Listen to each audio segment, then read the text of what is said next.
सभी छोटे बड़े श्रोताओं को सुनीता भटनागर का प्यार भरा नमस्कार। ऑडियो स्टोरीज के हमारे चैनल कहानी जगत में आप सभी का स्वागत है। हिंदी कहानियों की श्रृंखला में आइए आज सुनते हैं ओमा शर्मा जी द्वारा रचित कहानी जन्म। वे सुनाते जा रहे थे और हम सब टकटकी लगाकर सुने जा रहे थे। गोया बचपन की राजा रानी की कहानी में राजकुमार तमाम पहरेदारों को चकमा देकर राजकुमारी के कक्ष तक जा पहुंचा हो, किवाड़ पर धप करने ही वाला हो कि दरबानों के पदचापों का हमला हुआ हो। क्या करेगा अब राजकुमार? क्या किया फिर आपने उस मरीज के साथ डॉक्टर साहब? अजी करना क्या था? जिस औरत का लड़का MBBS डॉक्टर हो वह उसके सिरदर्द का इलाज नहीं कर सके, ये कैसे हो सकता है? मगर भाई साहब ऐसा ही था। बेचारा भला आदमी अपनी सारी डॉक्टरी के पत्ते खेल जाता था, उबले हुए पानी से लेकर दवाओं के नियमित सेवन तक। पर वो बुढ़िया उसे कोसती रहती कि क्या पढ़ा है तूने जो इस दर्द को दूर नहीं कर सकता? तू हमारे वाले डॉक्टर साहब को बुला दे। और यकीन मानिए जब मैं वहां पहुंचा तो उसके चेहरे पर एक ऐसी आभा प्रशस्त हो गई थी कि उसका बखान ही नहीं कर सकता। बुढ़िया को पहले जोड़ों का दर्द रहता था और मैंने ही इलाज किया था। अजी अपने पास एलोपैथी शैलोपैथी तो है नहीं, बस होम्योपैथी है। मगर बुढ़िया को इतना सूट कर गई कि वह मेरी मुरीद हो गई। कहने लगी, ये डॉक्टर साहब सबसे ठीक हैं, गोली भी ऐसी देते हैं जो मरीज को लेने में तकलीफ ना दे। एलोपैथी वालों को तो दिन रात कोसती थी। अरे डॉक्टर बनाए हैं मरीज का दर्द कम करने को या दर्द बढ़ाने को? इतनी कड़वी कड़वी गोलियां और ऊपर से इंजेक्शन। हाँ, तो मैं उसके सिर दर्द की बात कर रहा था। मैं बुढ़िया की बड़ी देर तक नब्ज देखता रहा, फिर सांस चेक की, आंखें खोल कर देखी, भीतर तक जीभ का मुआयना किया, उसके हथेली को मामूली सा दबा कर उसकी प्रतिक्रिया ली। आप सोच सकते हैं इन सभी हरकतों का सिर दर्द से क्या वास्ता हो सकता है। और सच कहूं तो ये सब हरकतें मैं उससे अपना संवाद स्थापित करने के लिए ही कर रहा था। माता जी, अब भी कपड़ों में बटन तो नहीं टांगती हो? मैं उसकी आंखें चौड़ा करके देखते हुए पूछता। माता जी, अब भी सुबह 5 बजे नहाती है या बंद कर दिया? उसकी जीभ बाहर निकलवा कर मैंने पूछा। माता जी, आपने घूमना टहलना शुरू किया? या फिर उसकी हथेली के कड़कपन को महसूस करते हुए मैंने पूछा। अरे साहब, बात थोड़ी इधर उधर हो गई। खैर, मुआयना करने के बाद उसके डॉक्टर सुपुत्र के सामने ही मैंने कहा, माता जी, आपकी हड्डियों के बीच में ना थोड़ी यूरिया की परत जम गई है। जैसे कभी गर्म पानी करते हैं तो बर्तन में सफेदी जम जाती है ना, उसी की तरह। बर्तन को तो आप खंगाल कर या साबुन से साफ कर देते हैं, पर हमारा शरीर जो है उसे बराबर सफाई नहीं मिलती है। शरीर अपनी तरह से उसकी सफाई करता है। सिर दर्द उसी का नतीजा है। लेकिन ऐसी दवाइयां हैं जो इसे एकदम ठीक कर देती हैं। और जी मैंने एक खाली शीशी में 3 दिन की दवाई भर दी। डॉक्टर बेटे को बोल दिया कि इनको गर्म पानी के साथ खाने के 10 मिनट बाद दे देना। 3 छोटी छोटी पुड़ियां भी दी और कहा कि अगर दर्द ज्यादा हो तो गोलियां खाने के 15 मिनट बाद एक दे देना। डॉक्टर बेटा मेरी तरफ आंखें फाड़ कर देखने लगा कि ये यूरिया का चक्कर कहाँ से आ गया। क्या होम्योपैथी की दवाई भी गर्म पानी से ली जाती है? मगर मैंने उसे बाहर ले जाकर समझाया कि क्या माजरा है। दरअसल दोनों में से कोई दवाई थी ही नहीं, बस खाली गोलियां ग्लोब्यूल्स थी, और जो होम्योपैथी के हर डॉक्टर के पास नजर आती हैं। और साहब मेरे जाने के बाद आधा घंटे के बाद ही उसका फोन आ गया कि जो दर्द सुबह उठते ही शुरू हो जाता था और किसी विद्युत धारा की तरह देर रात तक बना रहता था, नदारद हो गया है। डॉक्टर साहब, दर्द तो ठीक हो गया है, अब उस पुड़िया को भी लेना है या नहीं? उधर से उसने पूछा। उसकी आवाज सुनते ही मेरी आंखों में आंसू आ गए, यह जानकर कि एक मरीज मुझ पर इतना यकीन करता है। आप यकीन मानिए उस उपचार में आस्था विश्वास के सिवाय कुछ नहीं था। क्या भगवान होना इसी को नहीं कहते? खैर जी, मैंने कहा, अम्मा जी दर्द ठीक हो गया तो अच्छी बात है, लेकिन एक पुड़िया तो ले ही लो, ये उसे जड़ से निकाल देगी। जैसे पौधे को उखाड़ने पर एक आध जड़ फिर भी जमीन में फंसी रह जाती है ना, ऐसे ही ये दर्द करता है। ये पुड़िया उसका सफाया कर देगी। वह डॉक्टर जब अपनी अनुभव कथा सुना रहे थे तो हम सब के चेहरों पर उनके अनुभव और ईमानदारी के प्रति आदर भाव प्रकट हो रहा था। इसलिए भी कि वे इलाज को दवा गोलियों के तंत्र से परे करके देखते थे। हमारी ट्रेन दिल्ली से ही रवाना हुई थी और उन्होंने गाड़ी चलने के कुछ क्षण पूर्व ही पदार्पण किया था। अभी दोपहर का ही समय था, मगर आते ही वे अपनी चादर तानकर सो गए, जिससे वे कोई 1.5 घंटे बाद ही निवृत्त हुए। एक चाय वाला निकलने लगा तो उसे टोक कर चाय मांगी और अपने बस्ते से मुरमुरे के लड्डू निकालकर खाने लगे। सामने बैठे युगल की एक 4-5 वर्षीय पुत्री को भी एक लड्डू पकड़ाया, साथ में तालियों का बोनस भी दिया। बच्ची का नाम, स्कूल, कक्षा, रोल नंबर तथा दोस्तों की फहरिस्त में घुसते हुए वे इतना सहज हो गए कि हम सब असहज होने लगे, जैसे उस डिब्बे में वे अपनी दूसरी ट्रेन चला रहे हो। थोड़ी देर में ही वह बच्ची, जिसका नाम हम लोगों यानी दूसरे सहयात्रियों के लिए नेहा नाम की सूचना थी, कि माता पिता भी उनसे बतियाने लगे। बच्ची की माँ ने थोड़ी देर में ही अपनी लगातार बनी रहने वाली एसिडिटी की शिकायत भी उनको दर्ज करवा दी थी, जिसके समाधान स्वरूप उन्होंने तुरंत ही शाकाहारी होने का आग्रह कर दिया था और दूसरा सुझाव कभी पेप्सी या कोका कोला न पीने का दिया था, क्योंकि इनमें आम्लिक तत्वों की भरमार रहती है। शायद मैंने कुछ आशंकित निगाह से उन्हें घूरा था। आप नहीं मानते? मेरा परिचय लिए बिना ही उन्होंने सवाल दागा। जी हाँ, मांसाहार और ठंडे पेयों के प्रति आपकी जो भी राय है बहुत जमती नहीं है, मैंने 2 टूक कहा। ठीक है, आप एक काम करें, उबले अंडे को पानी में रख दें, वह 10 वर्ष तक ज्यों का त्यों न बना रहे। दूसरी तरफ एक टूटे हुए दांत को पेप्सी की बोतल में रख दें।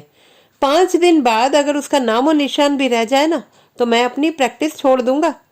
उनका उत्तर इतने कड़क और रेडीमेड अंदाज में आया कि मुझे कुछ नहीं सूझा। ना तो उबले अंडे को मैंने पानी में रखने का प्रयोग किया था और न ही पेप्सी की बोतल में टूटा हुआ दांत डाला था। फिर भी उनकी बात के मर्म पर अविश्वास नहीं हो रहा था।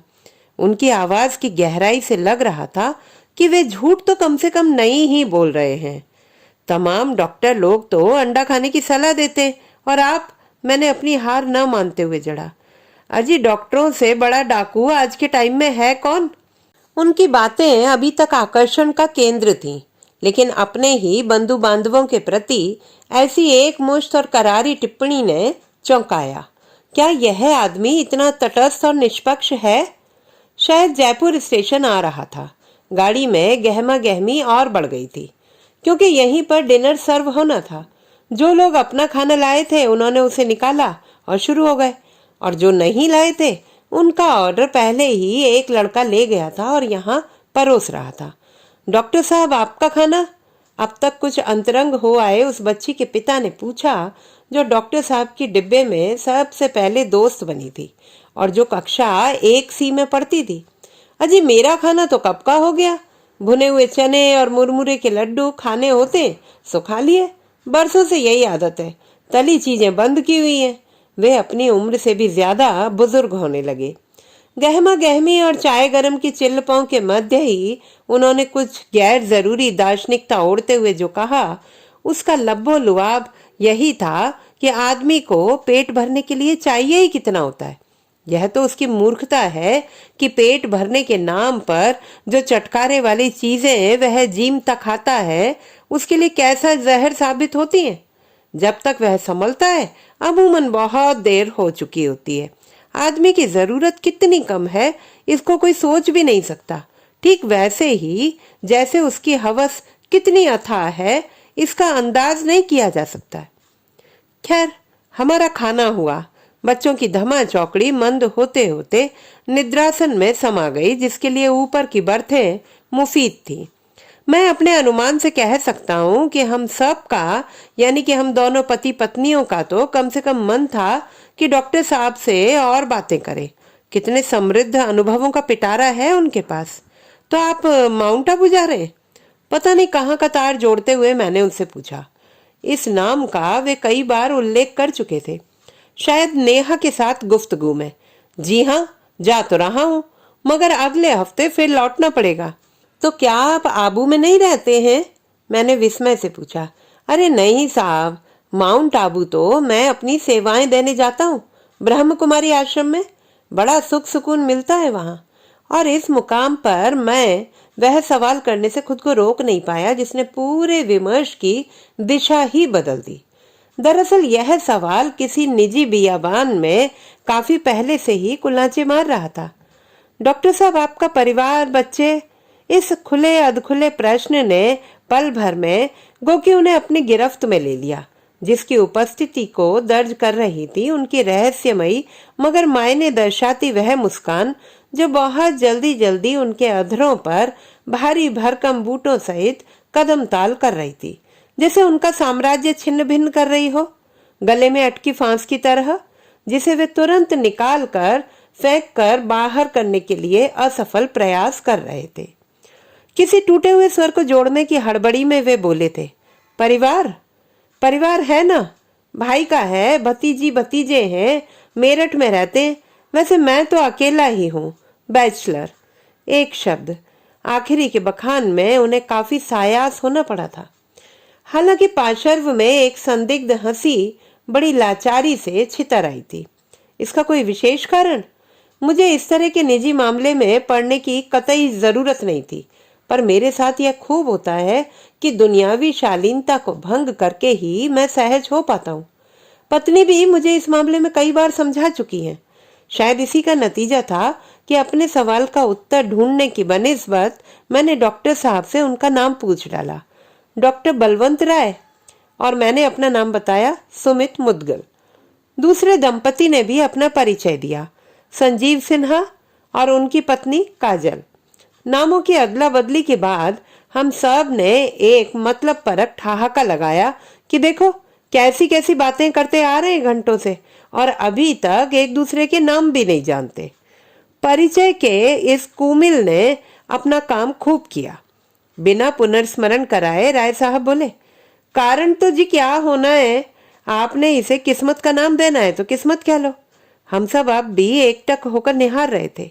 मैंने तभी गौर किया कि जैसे किसी धरातल पर स्वयं को प्रक्षेपित करने की कोशिश में वे काफी एकाग्र हो रहे थे, थोड़े संघर्ष से नतीजे पर पहुंचने की कश्मकश से चूर।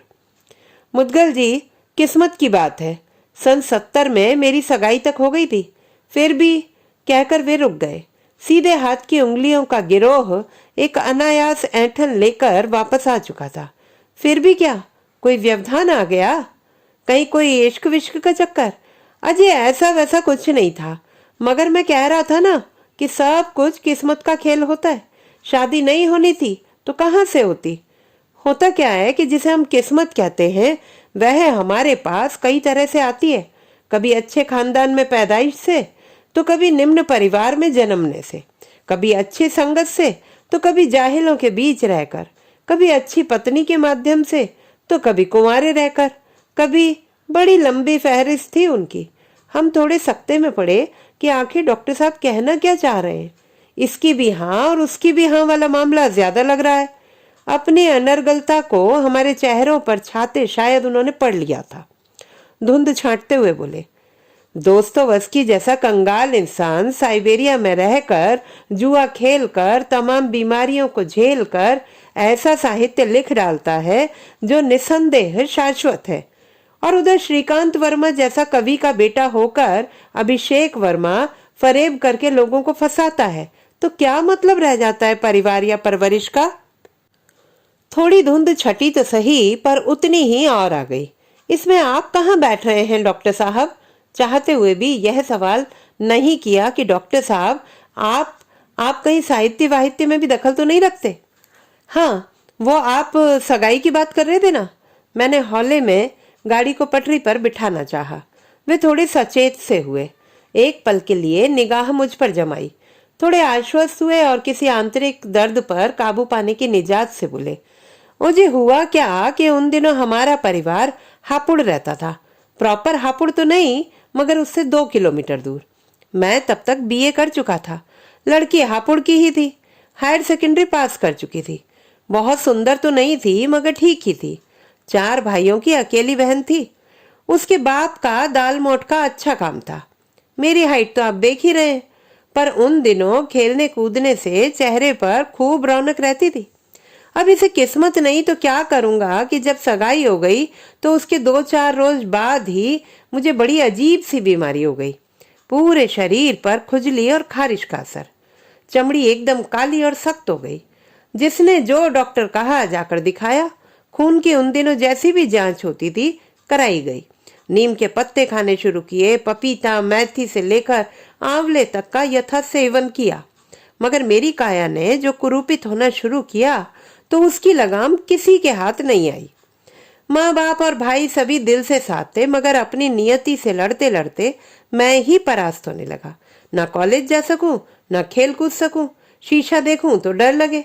मुझे देखकर माँ बाप की आंखों में जो लाचारी बेबसी छलकती, उसे देखकर मैं सिहर उठता। मैंने तरह तरह के रोगी देखे थे, मगर कोई मुझे अपनी तरह का अभागा नहीं लगा। आपको सही बताऊं, अपनी 6 फुटी ऊंचाई और स्वास्थ्य पर मुझे कभी गर्व नहीं हुआ था, मगर जब बीमारी ने दबोच लिया तो लगा कि आत्मा अंतरात्मा की बात करना ढकोसला है। बाद में माउंट आबू में ब्रह्म कुमारियों के आश्रम में रहकर पता लगा कि शरीर तो एक वाहन की तरह होता है। तो मुझे लगा कि जब वाहन ही छकड़ा हो जाए तो कोई चालक कितना ही पारंगत हो, उसे कैसे चलाएगा, कहाँ ले जा पाएगा। शरीर से ही तो हम अपने कर्म करते, और कर्मों के आधार पर ही तो इहलोक परलोक निर्धारित होते। जब शरीर ही सांसारिक नहीं रह पाए तो संसार में इसके रहने का औचित्य ही क्या है। मेरी चमड़ी न सिर्फ झक काली और सख्त पड़ गई थी, बल्कि उसमें दुर्गंध भी आने लगी थी, क्योंकि हालचाल और सहानुभूति के लिए आने वाले लोग भी बंद होने लगे थे। मजे की बात यह थी कि यह कुष्ठ रोग भी नहीं था। दिन रात उस दलान में पड़े पड़े मैं उकता गया। भूख प्यास मर गई थी, और जब भी खाने को मिलता तो ऐसा खाना कि गले से नीचे ही नहीं उतरता, बिना तेल और नमक मिर्च मसालों वाला। महीनों से वही चल रहा था, और फिर भी रोग पर रत्ती भर असर नहीं। मेरी बीमारी की खबर मेरे होने वाले ससुरालियों को होनी ही थी। कौन लड़की मेरे जैसे बदसूरत आदमी से संबंध रखती। रिश्ते की शुरुआत ही थी तो पहले वे थोड़ा चिंतित हुए, मगर जब बीमारी ने रौद्र स्वरूप अख्तियार कर लिया तो उन्होंने अपने नसीब को धन्यवाद देते हुए कि चलो ये सब शादी से पहले ही हो गया, कहकर कन्नी काट ली।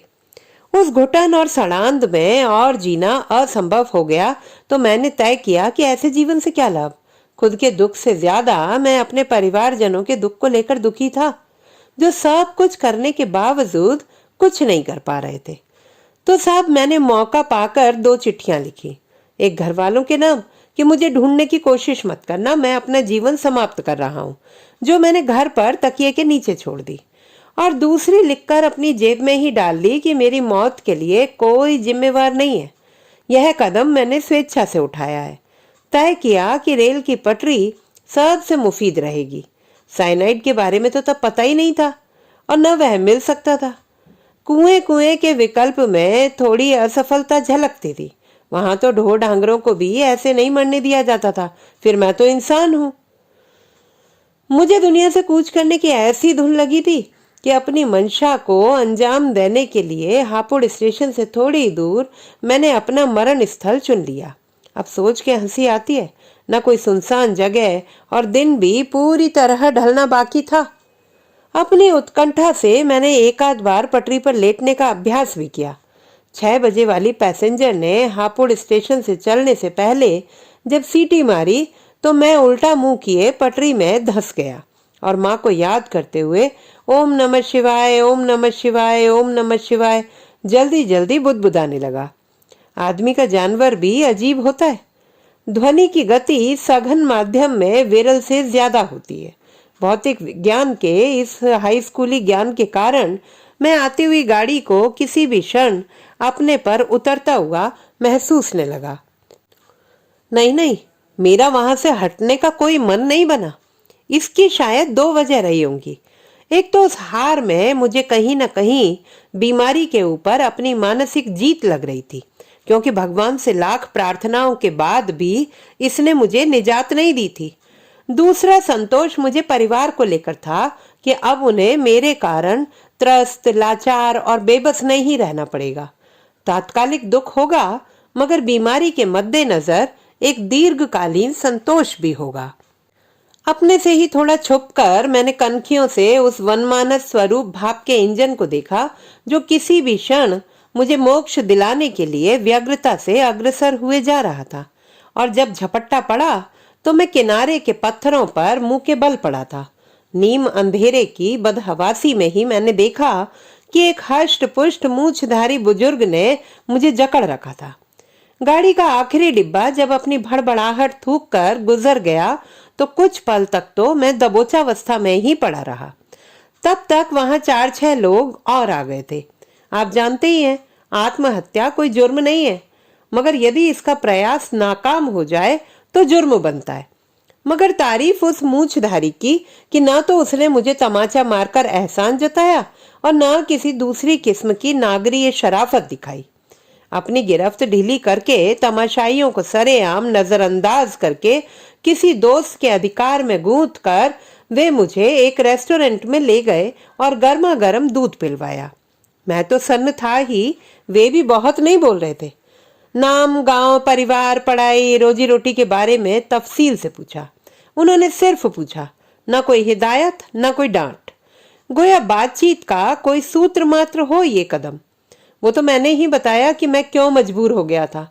वे बड़े संतुष्ट लगने लगे। मेरे हाथ की रूखी काली त्वचा पर हाथ फेरने के बाद बोले, क्या अजीब है कुदरत का खेल भी। जिस चीज को एक अभिशाप की तरह तुम उठाए फिर रहे हो, उससे मुक्ति दिलाना मेरे बाएं हाथ का खेल है। अगर ऊपर वाले की नजरें इनायत रहे, कम से कम आधा दर्जन मरीजों को मैंने बिल्कुल इसी स्थिति से छुटकारा दिलवाया है। मैं होम्योपैथी की प्रैक्टिस कर रहा हूँ, यहाँ नहीं, मेरठ में। यहाँ तो अपने साले के घर पर एक दिन के लिए आया था। शाम को घूमने की आदत भी नहीं है। रेलवे लाइन की तरफ अमूमन कम ही जाता हूँ, मगर किस्मत जो न कराए। इत्तफाकन आज मुझे थोड़ी सर्दी लग रही थी, सो घूमने निकल गया। पहले तुम्हें पटरियों पर कुछ नापते ढूंढते देखा तो ज्यादा अजीब नहीं लगा, लेकिन जब तुम एक झटके से पटरी पर लेट गए तो मुझे कुछ खटका। मैं ठहर गया और गौर से तुम्हारी गतिविधियों को देखने लगा। धीमे धीमे पास भी आता रहा। अपने रहस्य को निचोड़कर उन्होंने हौले से गहरी सांस ली, एक गिलास पानी पिया और फिर जैसे कोई अधूरी बात को पूरा करने की अधीरता से बोले, शायद ऊपर वाला तुमसे कुछ और करवाना चाहता है, जिसके कारण उसने वह सब नाटक रचा। नाटक मतलब तुम्हारी बीमारी और मेरा घूमना, और ऐन वक्त पर मैं कहता भी क्या, बस सुनता रहा। बहुत देर तक मुझे यूं ही गुमसुम देखकर वे फिर बोले, देखो बलवंत, तुम मरना चाहते थे तो मान लो तुम दुनिया के लिए मर गए हो। मैं 1 मिनट देरी से पहुंचता या जैसे और लोग घूमते हैं घूमता रहता तो तुम ये मानो तुम्हारा छुटकारा तो हो ही गया था। तुम ये मानो कि आज तुम्हारा दूसरा जन्म हुआ है। शायद भगवान तुमसे कुछ करवाना चाहते हैं, तभी तो मुझे निमित्त बनाया है। मैं उनकी बातों पर कभी यकीन करूं तो कभी मन ही मन हंसूं। न चाहते हुए भी मौत के मुंह से छूटकर मैं सामान्य होकर सोच ही नहीं पा रहा था। शायद उष्ण विषम स्थितियों में भी इंसान किसी छाया को बरकरार रखने की अपेक्षा रखता है। इसी तरह मृत्यु की इस मनह स्थिति में हो सकता है मेरे अंदर का कोई भाग जीना चाह रहा था, इसीलिए उनकी बातों का समर्थन करने लगा। मैं मरने चला था, मगर जिंदा बच जाने के कारण उनका ऋणी हो गया था। तो जी रात को वे मुझे अपने साले के घर पर ले गए और अगली सुबह हम मेरठ निकल लिए। जैसा मैंने आपको अभी बताया था, वे होम्योपैथी के डॉक्टर थे। डॉक्टर साहब को औरों की तरह मैं भी पंडित जी कहने लगा। वे विधुर और निसंतान थे, अतः अपना पूरा समय जन सेवा में लगाते थे। घर उनका था ही, खाने पीने की कोई कमी थी नहीं। आप यकीन करेंगे कि 3 महीने में उन्होंने पता नहीं किस जादू से मेरा रोग ही गायब कर दिया, जैसे कभी कुछ हुआ ही ना हो। इसी करिश्मे के तहत मेरा होम्योपैथी में विश्वास जगा और उनके साथ बैठकर मैं भी नन्ही सफेद गोलियों से खिलवाड़ करने लगा। उन्होंने मुझे घर पर अपना बेटा और क्लिनिक पर सहायक बना लिया। मरीजों का विस्तृत ब्यौरा मैं ही दर्ज करता और मोटे तौर पर इलाज भी सुझाता, जिसे वे मेरे साथ डिस्कस करते।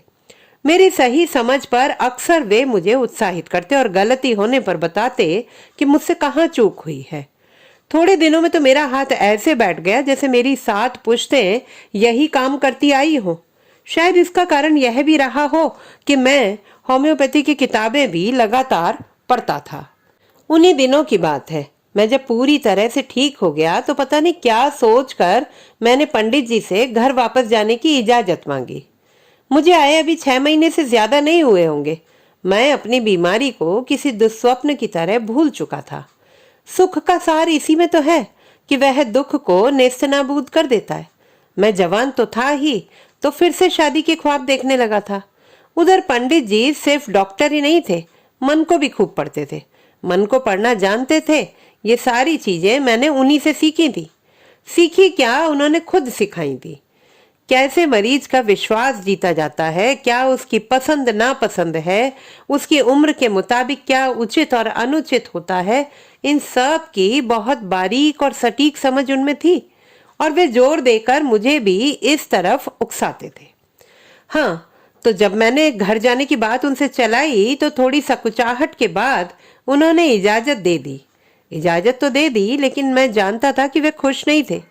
जब मैंने उनसे उनकी नाखुशी का राज जिरह की हद तक ले जाकर पूछा तो बड़े निष्काम भाव से सांस खींचकर बोले, ठीक है, तुम्हें चले ही जाना चाहिए। दुनिया में जो लोग दुख दर्द और बीमारियों से सड़ गल रहे हैं, उनकी चिंता तुम्हें क्यों हो। जाओ और अपना भावी परिवार बसाओ, माँ बाप के टोहके उठाओ, दुनिया का दुख दर्द भाड़ में। कहते कहते वे भर भरा कर रो पड़े। मुझे इसकी रत्ती भर भी अपेक्षा नहीं थी, लेकिन अपनी भूल का एहसास एकदम हो गया। मुझे होम्योपैथी में दाखिल दीक्षित करने से पहले ही एक रोज उन्होंने अपने समाज के सुखों के प्रति मुझे प्रतिश्रुत किया था, जिसे मैं अपनी ही राव में भुला बैठा था। मैं अपनी जिंदगी को आज भी उनकी ही अमानत मानता था।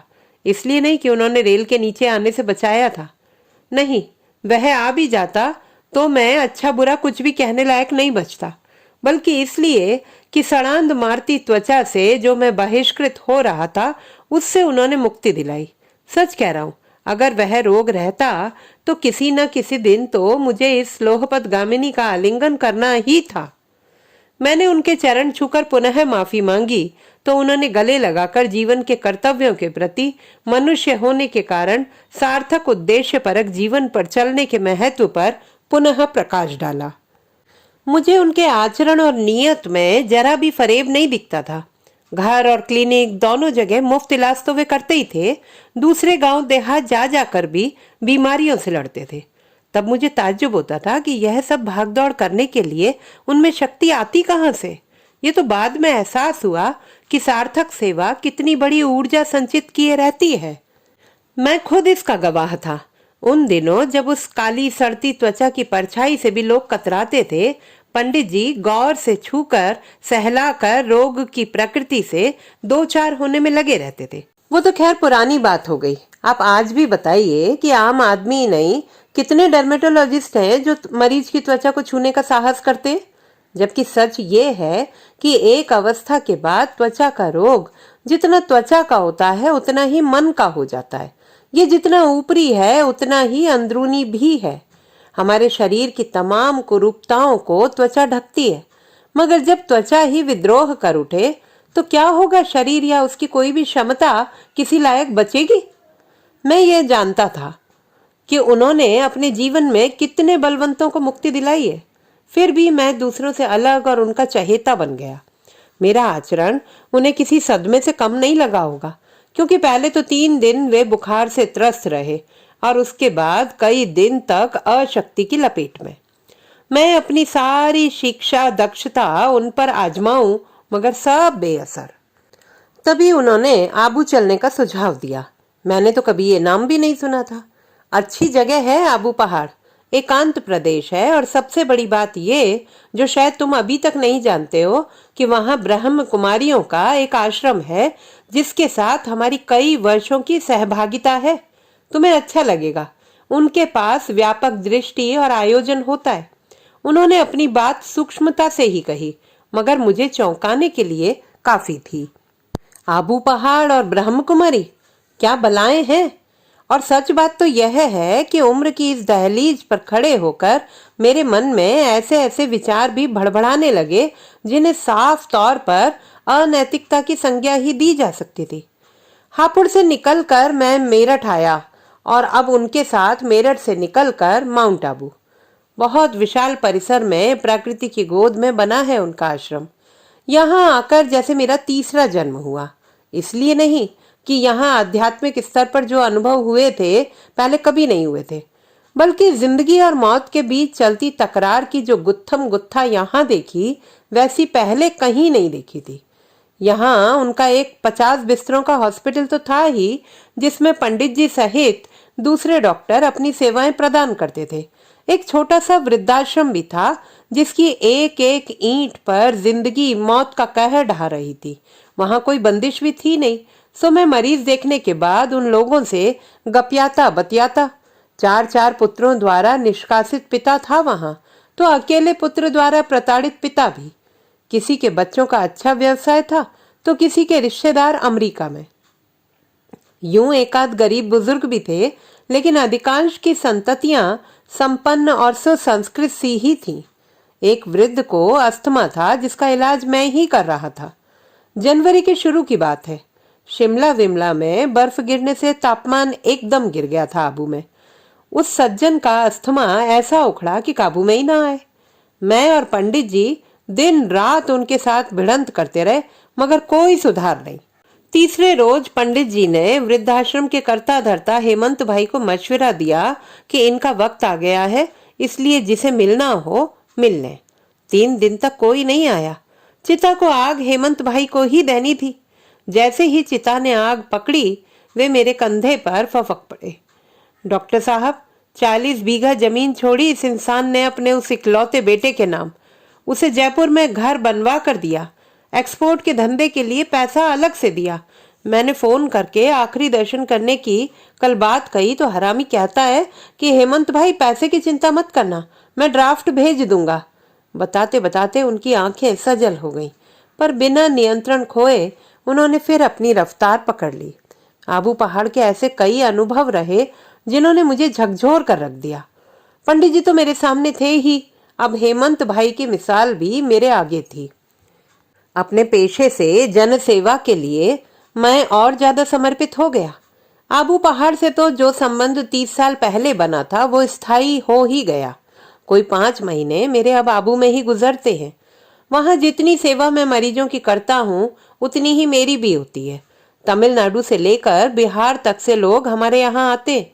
आत्मा परमात्मा का ज्ञान तो होता ही है, पर जीवन के प्रति जो नजरिया ब्रह्म कुमारी आश्रम में दिया जाता है वह बहुत जरूरी है। जीवन के लिए आत्मा का बोध और उसके शुद्धिकरण के लिए अग्रसरता। सच कहता हूँ, जीवन के लिए आत्मा का बोध और उसके शुद्धिकरण के लिए अग्रसरता रोग पर जीत के लिए उतनी ही जरूरी है जितनी ये दवाइयाँ गोलियां। हाँ, तो आपने शादी की बात पूछी थी ना। मैं कोई फरिश्ता तो था नहीं, मगर जब यह सब देखा तो मन उचट गया। थोड़े समय बाद पंडित जी ही नहीं रहे, उन्हें कैंसर निकल गया। उसके बाद तो मैंने शादी की बात सोचनी ही बंद कर दी। पता नहीं क्यों मेरे अंदर यह खौफ बैठ गया कि यदि अब यह सब किया तो मैं पुनः उसी काले कोड़ का शिकार हो जाऊंगा जिससे निजात पंडित जी ने ही दिलाई थी और जन सेवा का मुझसे व्रत रखवाया था। कोई 2 साल पहले मेरे छोटे भाई ने मुझे मेरठ में ही ढूंढ निकाला। उसने जो बताया तो मुझे बड़ा अफसोस हुआ। कोई 5 साल पहले माँ को अस्थमा का दौरा लील गया। साल भर में पिताजी भी कूच कर गए। अब आप ये देखिए कि अस्थमा के मैंने ज्यादा नहीं तो 4-5 हजार मरीजों को ठीक तो किया ही होगा, मगर अपनी माँ जिसने मुझे न सिर्फ पैदा किया था बल्कि काले कोड़ के रोग के दिनों में निमिष मात्र भी मेरा साथ नहीं छोड़ा था, उसके लिए ही मैं कुछ नहीं कर सका। गुरुजी की कसम की बंदिश पर मुझे खूब लज्जा आई। ऐसी भी क्या कसम जो आपका जीना हराम कर दे। मैं आपको बताऊं, उस दिन के बाद से मुझे भीष्म पितामह कभी अच्छे नहीं लगे, और जैसे यह नुकसान कोई कम था सो छोटे भाई की पत्नी भी भगवान को प्यारी हो गई। वही अब बच्चों सहित मेरे साथ मेरठ में रहता है। एक बार वही मुझे गांव ले गया था, मेरा वही गांव जहां मैंने गुल्ली डंडा खेला, कोलू हाँका, गेंद तड़ी और लंगड़ी टांग खेली, बम्बा नहाया, लेकिन मैंने देखा कि अब वहां वैसा कुछ भी नहीं है। न चौके चबूतरे बचे थे, न गन्ना पिरोने के लिए कोलू। बम्बा भी अटा हुआ और सरकंडों की खौफनाक बड़वार में जकड़ा सा था। मगर सबसे गौरतलब बात यही हुई कि हापुड़ के एक बैंक के बाहर सुषमा, यही नाम था उस लड़की का जिससे मेरी सगाई तय होकर टूटी थी, जरूर मिल गई। सुखी जीवन जी रही थी, अपने बच्चों से मेरे पैर छुआए और उन्हें बताया भी कि कैसे एक वक्त मैं ही उनका पिता होने जा रहा था। बस किस्मत का खेल। बड़ी हिम्मत वाली औरत लगी जी, वरना बच्चों के आगे। हमारी ट्रेन लगातार चल रही थी। मेरे सिवाय बाकी जनता कब की सो गई थी, इसकी मुझे खबर भी नहीं लगी। अजमेर आने को था, वहां 20 मिनट का हॉल्ट था। ट्रेन वहां रुकी तो हमने गर्मा गर्म चाय पी। डॉक्टर साहब मुझे ब्रह्म कुमारी आश्रम में शरीक होने की सलाह हर 5-10 मिनट में दे डालते थे। मैंने गौर किया कि अपनी पेशेगत दक्षता के अलावा ज्यादा सुकून उन्हें आश्रम में आने के बाद आत्मा परमात्मा के मध्य संबंध और समीकरणों के अभिज्ञान से मिलता था। कितनों की जान बचाई, कितनों का दुख कम या दूर किया, इसे लेकर तो 30 वर्ष का आंकड़ा रखना ही नामुमकिन था। पर राजयोग को इन तमाम वर्षों से अपनाते हुए उन्होंने काम, क्रोध, लोभ, मोह और अहंकार जैसे सांसारिक राक्षसों पर जो विजय पाई है वह अनिर्वचनीय है। उसे सिर्फ महसूस किया जा सकता है। ब्रह्म कुमारियों के कार्य को भारतीय संस्कृति और भारतीयता की अद्भुत उपलब्धि बताते हुए वे अपने देश की उन्नत सांस्कृतिक एवं आध्यात्मिक विरासत पर सगर्व भाषण देने लगे। कुछ देर बाद कुछ भूल सुधार सी करते हुए वे बोले, इतनी देर से मैं ही अपनी राम कहानी सुनाई जा रहा हूँ, आप भी तो कुछ अपने बारे में बताएं। अजी डॉक्टर साहब क्या मजाक करते हैं, अपना तो सुनाने लायक कुछ है ही नहीं। मैंने लगभग माफी सी मांगी। फिर भी कुछ है ही नहीं। उनकी कहानी के बरबस मेरा तो सब कुछ लिपा पुता सा ही था। कहाँ काम करते हैं आप? एक फार्मास्यूटिकल ग्रुप है, उसकी एक पैकेजिंग यूनिट में मैनेजर हूँ। कोई 150 कर्मचारी हैं, जिनमें 2/3 महिलाएं हैं। क्या महिलाओं में विधवाएं भी हैं? जी हाँ। कितनी हैं? कोई 10-12। ये तो बहुत अच्छा है। क्या? मैं लगभग चौंक पड़ा कि आप एक फार्मास्यूटिकल कंपनी में हैं। तभी ट्रेन ने जोरदार सीटी मारी और खिसकना शुरू कर दिया। हमें अपने अपने गिलासों को वहीं पटक कर भागना पड़ा। अब थोड़ी देर झपकी ले ली जाए डॉक्टर साहब, ट्रेन में घुसने पर मैंने सुझाया। बिल्कुल, आपके साथ भी आज क्या खूब समय कटा। अपना विजिटिंग कार्ड देंगे? जरूर जरूर। और मैंने अपना मोबाइल नंबर घसीट कर कार्ड उन्हें पकड़ाकर कहा, आइए कभी अहमदाबाद। सुबह के 5 बज रहे होंगे जब उन्होंने मुझे उठाकर कहा, मुदगल साहब चलता हूँ, आबू रोड आ गया है। मैं गहरी नींद में था, हड़बड़ा कर उठ गया और उन्हें विदा करने बाहर आ गया। मुश्किल पाव फटी होगी। गर्मी के मौसम का ही असर था कि कुल्हड़ों में रबड़ी बेचने वाले इक्का दुक्का लड़के अब भी चहलकदमी कर रहे थे।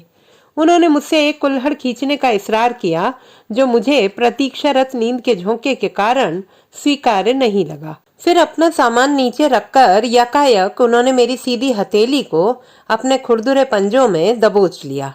मुदगल साहब, आप अपनी यूनिट में कुछ भी काम पर रखवा लीजिए, मैं चौथा जन्म भी लेना चाहता हूँ। और तभी गाड़ी ने सरकना शुरू कर दिया। मैं पूरे विभ्रम में था कि आखिर गाड़ी का इंजन किधर लगा है। तो दोस्तों, ये थी हमारी आज की कहानी। आपको कैसी लगी कमेंट बॉक्स में लिखना ना भूलें। चैनल को सब्सक्राइब करें, लाइक करें और मित्रों के साथ शेयर करें।